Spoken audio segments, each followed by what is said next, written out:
పాసమైలారం పారిశ్రామిక వాడలో బీఆర్ఎస్ మాజీ మంత్రులు ఎమ్మెల్యేలు పర్యటించి ప్రభుత్వంపై తీవ్ర స్థాయిలో విమర్శలు గుప్పించారు. హెల్త్ పాలసీపై పేరుతో పారిశ్రామిక భూములను ప్రైవేటు వ్యక్తులకు బదిలీ చేయొద్దని డిమాండ్ చేస్తూ కాంగ్రెస్ ప్రభుత్వానికి వ్యతిరేకంగా నినాదాలు చేశారు. మాజీ మంత్రి గంగుల కమలాకర్, ఎమ్మెల్సీ దేశపతి శ్రీనివాస్, ఎమ్మెల్యేలు చింతా ప్రభాకర్, మాణిక్రావు తదితరుల నేతలు కలిసి పారిశ్రామిక భూములను పరిశీలించారు. ఈ సందర్భంగా వారు మాట్లాడుతూ నగర విస్తరణ నేపథ్యంలో పరిశ్రమలను బయటకు తరలించినప్పుడు వాటికి కేటాయించిన భూములను ఇప్పుడు కాంగ్రెస్ ప్రభుత్వం అతి తక్కువ ధరలకు బడా వ్యక్తులకు ఇవ్వాలని చూస్తుందని ధ్వజమెత్తారు.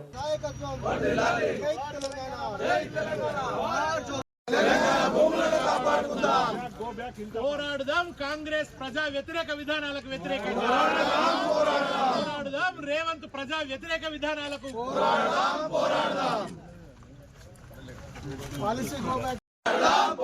హిల్ట్ కుంభకోణానికి వ్యతిరేకంగా, రేవంత్ హిల్ట్ కుంభకోణానికి వ్యతిరేకంగా కాపాడుకుందాం తెలంగాణ భూములను, కాపాడుకుందాం తెలంగాణ పరిశ్రమల భూముల్ని.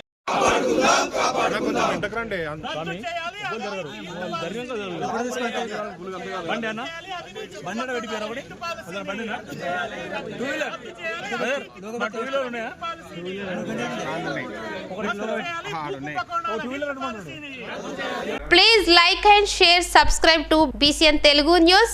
Please like, share and subscribe to BCN Telugu News.